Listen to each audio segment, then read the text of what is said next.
द्रौपदी अपने महलों पे बैठी हुई हैं, अपने बालों को सुखा रही थी। क्या हुआ? उसी बीच में दुर्योधन का आगमन हुआ। दुर्योधन का निमंत्रण होता है, दुर्योधन उस यज्ञ में पहुंचता है। दुर्योधन को देख करके द्रौपदी ने अपनी दासियों को भेज दिया, जाइए मेरे देवर जी आ रहे हैं, उनको लेकर के आइए। तो दासियां गई, कहने लगी युवराज की जय हो। अरे युवराज दूसरे मार्ग से चलिए, इस मार्ग में तो पानी भरा हुआ। और वहां की भैया रचना ऐसी थी कि जहाँ पे पानी था दिखाई देता था वहां सूखा था, और जहाँ पे सूखा था वहां पानी नजर आता था। ऐसी विचित्र रचना थी। तो दुर्योधन ने समझा, अरे हमारी भाभी की दासियां हैं ना, तो हो सकता हमारी भाभी मजाक करती हैं, तो ये दासियां भी हमसे मजाक करने लग गई। तो दुर्योधन ने देखा का क्या बात है, अरे अब तो हमारी भाभी की दासियां भी मुझसे मजाक करने लगी। दुर्योधन ने उन दासियों की बात नहीं मानी, और जिधर सूखा नजर आ रहा है उधर ही दुर्योधन निकल पड़ा। उधर पानी भरा हुआ था, तो दुर्योधन जैसे ही निकला है तो पानी में गिरा। और जैसे दुर्योधन पानी में गिरा है तो द्रौपदी ऊपर महलों पे बैठी बाल सुखा रही थी, देखकर ठहाका मार के हंस पड़ी। अपनी अंगुली को उठाया, कहा अरे नहीं, देखो अंधे के पुत्र अंधे होते हैं, अंधों के अंधे होते हैं। वास्तव में इनके पिता तो अंधे हैं, लेकिन देखिए इनके बेटे भी अंधे हैं। कि मेरी दासी बता रही है कि इधर से युवराज मत निकलिए, पानी भरा हुआ, लेकिन इनको दिखाई नहीं दे रहा। मानो दुर्योधन ने मन में संकल्प कर लिया, कहा अरे क्या तुम समझती हो, तेरी हंसी मिटा देना हे आत्मा का काम मेरा, और तुझको नंगी यदि किया नहीं तो हे दुर्योधन मेरा नाम नहीं। अरे वो पांचाली क्या समझती है, अगर तूने मुझे अंधा कहा है तो सुनिए, मैं भी प्रण करता हूं कि तुझको एक दिन भरी सभा में नंगी करके अपनी जंघा पे बिठाऊंगा। मन में संकल्प कर लिया दुर्योधन ने। अब भैया दुर्योधन को द्रौपदी इस बार हंसी है, लेकिन उससे पहले एक बार द्रौपदी का अवतार किसका है? गुड़िया बताइए। गायत्री बैठी, हम तुम्हारे घर बिटिया कथा सुनाए थे, 6-7 महीना हुए हैं, इसी गांव में सुनाया। बताइए द्रौपदी का अवतार किसका अवतार? द्रौपदी का अवतार माता पार्वती का अवतार है। क्या हुआ, एक बार मैया पार्वती कैलाश पर्वत पे भोले बाबा के पास बैठी हैं। 2 शब्दों में, द्रौपदी कौन थी, 5 पति क्यों हुई, द्रौपदी कौन थी, 5 पति क्यों हुई, कोई कहानी नहीं, द्रौपदी कौन थी, 5 पति क्यों हुए।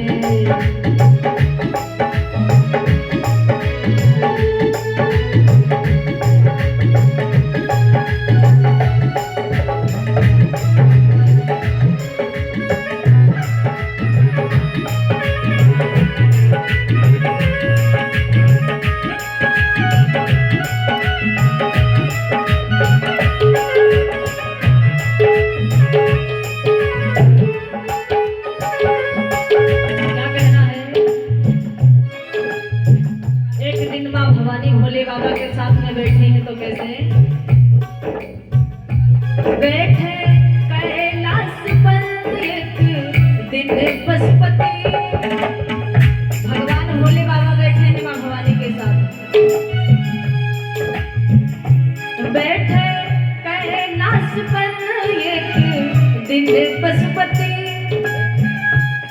संसुहातीथ जिनके मगोरा सती, और इतने में आ गई कामधेनु, इतने में आ गई कामधेनु। क्या हुआ, गौर समझी है कोई कहानी नहीं,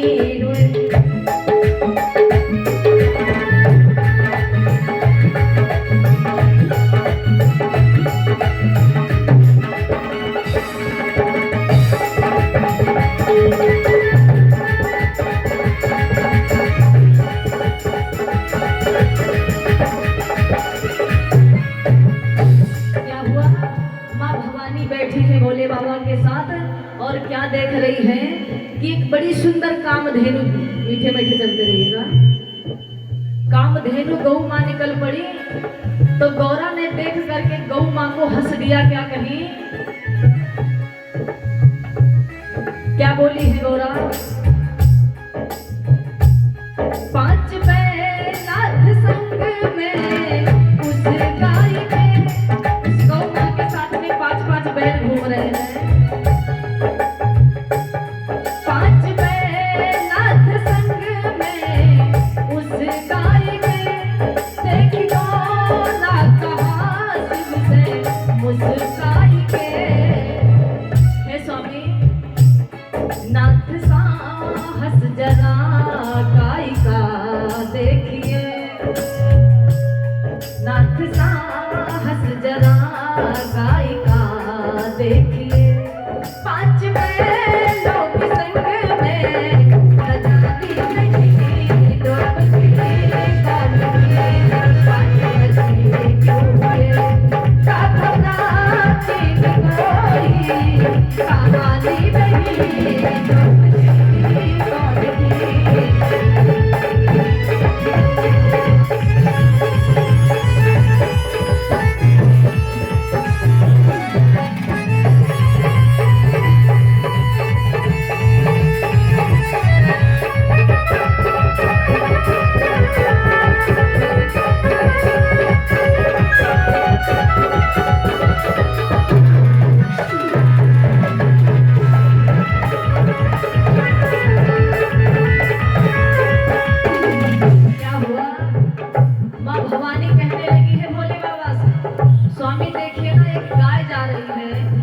गाय के पीछे 5-5 बैल जा रहे हैं। तो क्या कहने लगी,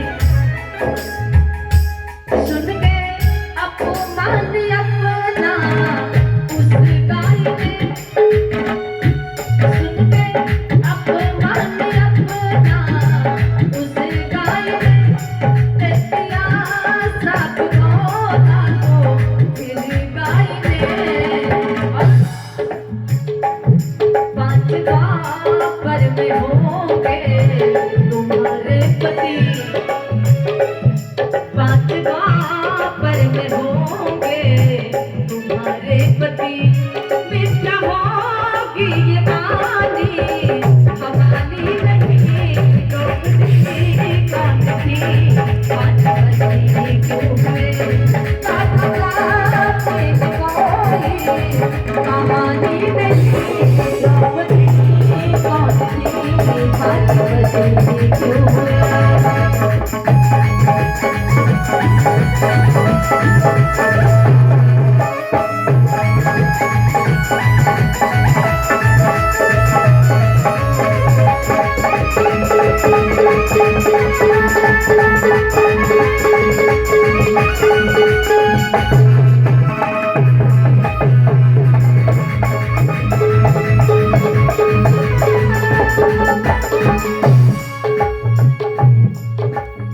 मैया भवानी ने भोले बाबा से कहा, स्वामी देखिए ना, कैलाश पर्वत पर बैठी भगवान देवाधिदेव महादेव के साथ। तो कहने लगी है देवी कि स्वामी देखिए इस गौ को शर्म नहीं आ रही है, 1 छोड़िए 2 छोड़िए 5-5 बैलों के साथ में घूम रही है। तो क्या हुआ, गौरा की बात को सुन करके आज उस गौ मैया ने श्राप दे दिया। कार्य वो गौ माँ ने कहा, वो गौरा क्या तुम समझती हो कि देवाधिदेव की पत्नी हो तो मेरा अपमान करोगी? नहीं, जाओ, जब तुम्हारा द्रौपदी का अवतार होगा तब तुम्हारे भी 5-5 पति होंगे। तो भैया आज वही गौरा का अवतार हुआ है द्रौपदी का। द्रौपदी को श्राप ना मिलती तो शायद द्रौपदी का अवतार नहीं होता। तो आज वो द्रौपदी जैसे दुर्योधन को हंसी है तो दुर्योधन कहने लगा, अरे वो पांचाली क्या समझती है अपने आप को, तू भी 5-5 पतियों के बीच में रहने वाली हमारी हंसी उड़ाएगी। क्रोधित हो गया है और वहां से क्रोधित होकर के वो चल दिया और चल करके अपने हस्तिनापुर में निवास करने लगा। भैया कथा बड़ी सुंदर पावन चर्चा है, मन से सुनिएगा। कथा कहने का भाव यह है कि परीक्षित महाराज का नाम परीक्षित ही क्यों पड़ा। बड़ी सुंदर पावन चर्चा है। तो क्या हुआ, दुर्योधन ने सोचा उस मृगनयनी की हंसी को मिटा देना मेरा काम है, तो क्या प्रयोजन किया जाए। तो उसने अपने मामा शकुनी को बुलवाया। शकुनी को तो आप सभी लगभग जानते होंगे। शकुनी मामा को बुलवाया, कहने लगा, अरे मामा श्री, उस 5 पतियों के बीच में रहने वाली मृगनयनी ने तो मेरा अपमान कर दिया। अब भैया ये जो शकुनी है ना, ये धृतराष्ट्र का बहुत पक्का वैरी है, बड़ा दुश्मन है। और कहते हैं दुश्मन जब अपनी घात लगा के बैठता है ना, तो अगर आपकी दुश्मनी है तो आपके बच्चों से अदा करने की कोशिश करता है। क्योंकि जब गांधारी का विवाह हो रहा था तो शकुनी नहीं चाह रहा था कि मेरा विवाह, मेरी बहन का विवाह धृतराष्ट्र के साथ में हो। क्यों? क्योंकि धृतराष्ट्र जी महाराज अंधे थे। आगे की चर्चा में सुनेंगे कि धृतराष्ट्र अंधे क्यों थे और शकुनी का बैर क्या था धृतराष्ट्र जी महाराज से। आगे की चर्चा में सुनेंगे। तो अपने मामा से परामर्श लेने लगा। अब भैया ये मामा भी 2-4 बड़े खतरनाक होते हैं। एक मामा शकुनी भी है और एक मामा माहिल भी हुई है, इनका बैर ही चला। अपने मामा को बुलवाया तो मामा से कहने लगे, अरे मामा श्री, बताओ ना क्या किया जाए, उस मृगनयनी का अभिमान कैसे चूर्ण किया जाए। तो उसने कहा, बेटा इसका एक ही उपाय है कि पासा फेंको, तमाशा देखो, यानी जुआ। महाभारत का युद्ध अगर हुआ है तो भैया सिर्फ जुआ पे ही हुआ। अगर जुआ ना होता तो महाभारत युद्ध नहीं होता।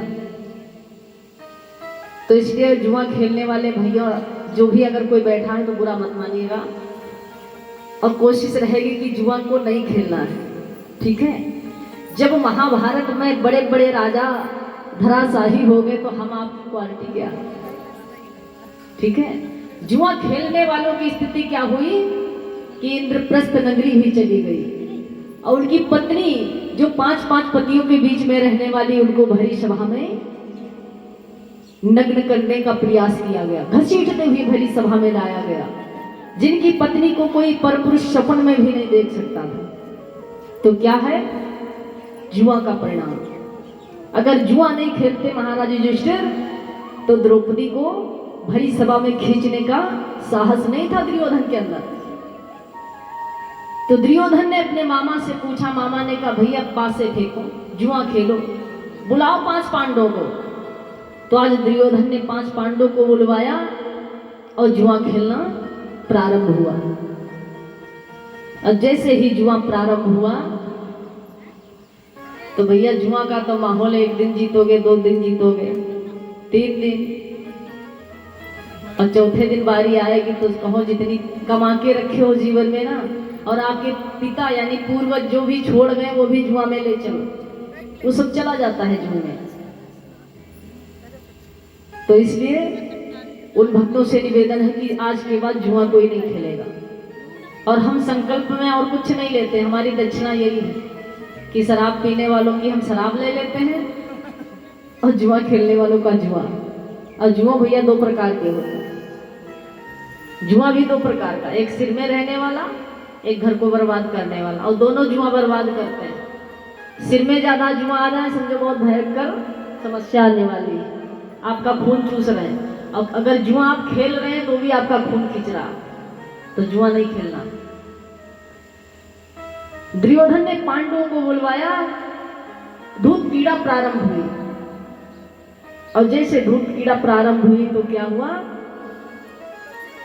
धीरे धीरे पांडवों ने सर्वस्व अपना लुटा दिया, सब हार गए, कुछ भी नहीं बचा, अपने आप को भी हार गए।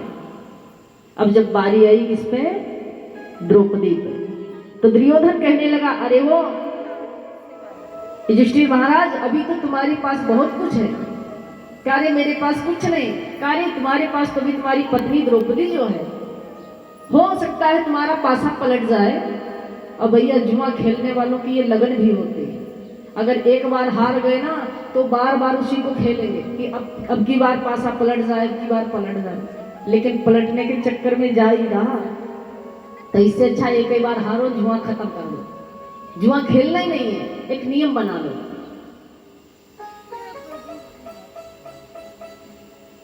अब जब द्रौपदी की बारी आई, युधिष्ठिर महाराज नहीं समझ पाए और द्रौपदी को भी दांव पे लगा दिया।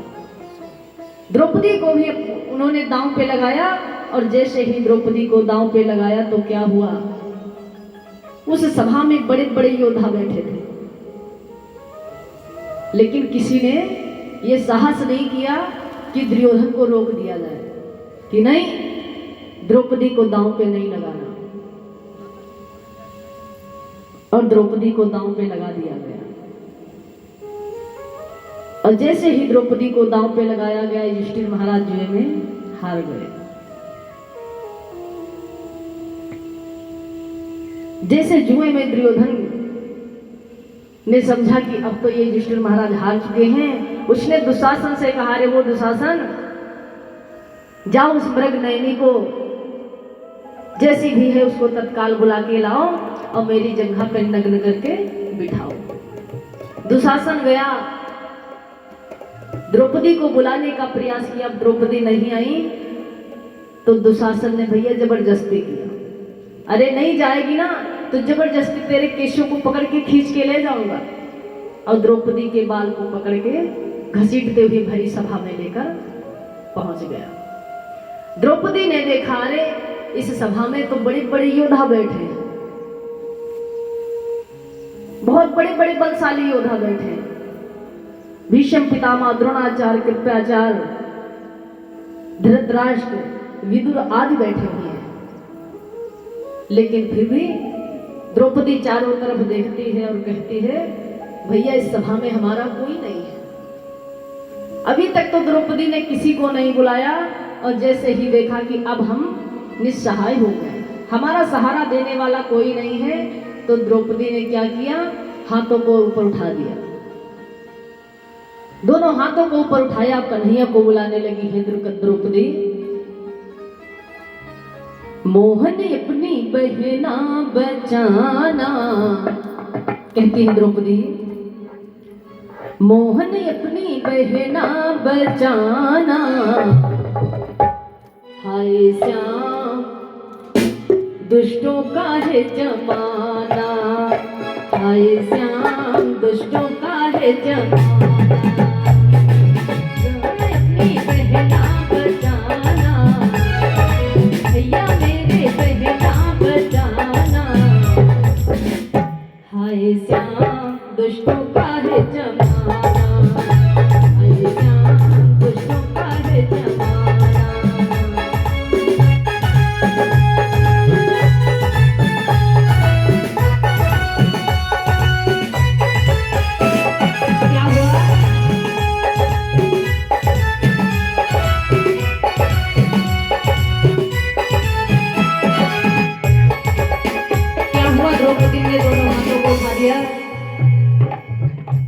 दोनों हाथ जोड़े वो द्रौपदी दुलारी, विनती सुनो मेरी मोहन मुरारी, किससे कहूँ जो सुनेगा हमारी, तुम्हारे सिवा नहीं कोई मुरारी, जा मेरे मुझको बचाना, मोहन मेरे मुझको बचाना, हाय श्याम दुष्टों का है जमाना, हाय श्याम दुष्टों का है जमाना।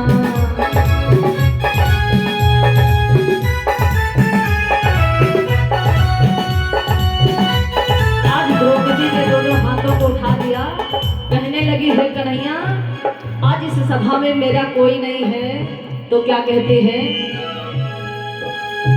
कि है कन्हैया, बैठे हैं सभा में बड़े बड़े योद्धा, भीष्म पितामह गुरु द्रोणाचार्य,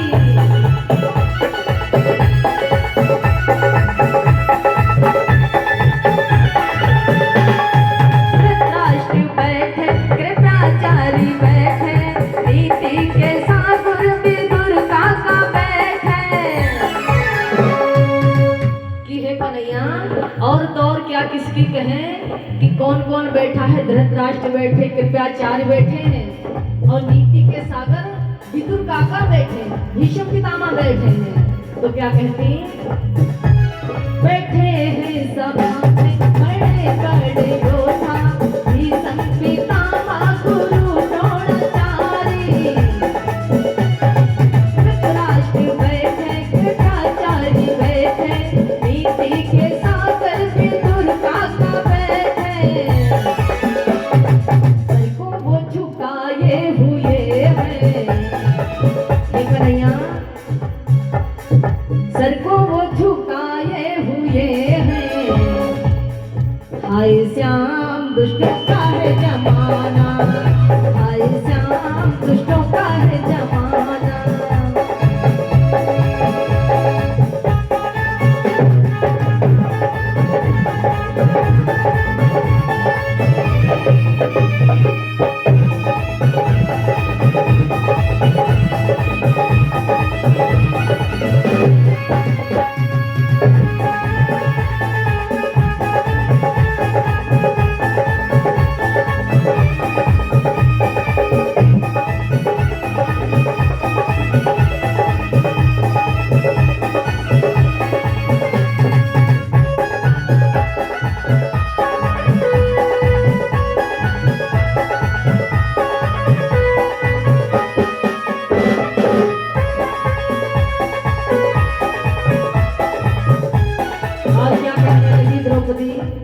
कि हे कन्हैया और कौन बैठा है इस सभा में।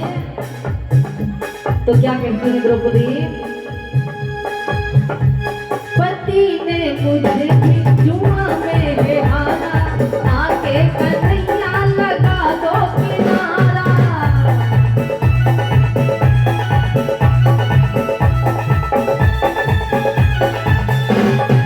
चक्र की धारी ने अंगुली खजीरा, तुम्हारे लिए मैंने चीर खजीरा। चीर बदले चीर बढ़ा दे,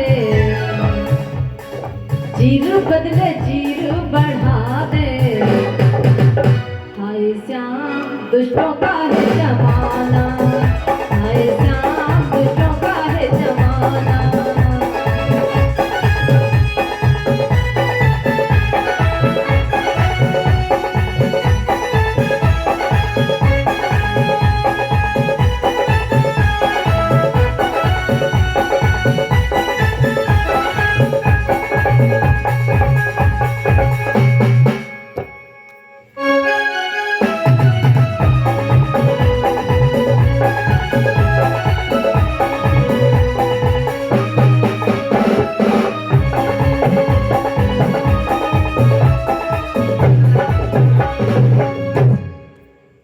आज द्रौपदी ने दोनों हाथों को उठाकर कन्हैया को बुलाया।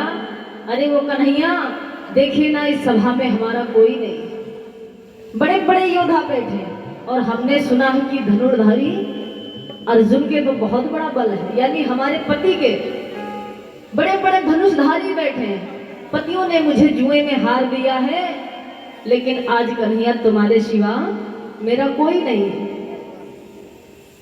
और जैसे ही कहा कन्हैया तुम्हारे सिवा कोई नहीं है, तो कन्हैया के पास करुण पुकार पहुंची और कन्हैया नंगे पैर ही दौड़ पड़े। जब कन्हैया नंगे पांव दौड़े तो मैया रुक्मणी ने कन्हैया का हाथ पकड़ लिया। अरे स्वामी कहाँ चले, कहाँ जा रहे हैं? कन्हैया ने कहा छोड़ो तो देवी सही, देखो ना मेरी बहना बुला रहे हैं। कन्हैया ने हाथ छुड़ाया और चलने को तैयार हुआ। जैसे चलने को तैयार हुए तो एक छोटी सी पट्टी लग गई हाथ में, किसके? मैया रुक्मणी के। तो रुक्मणी ने कहा स्वामी ये पट्टी कैसी है?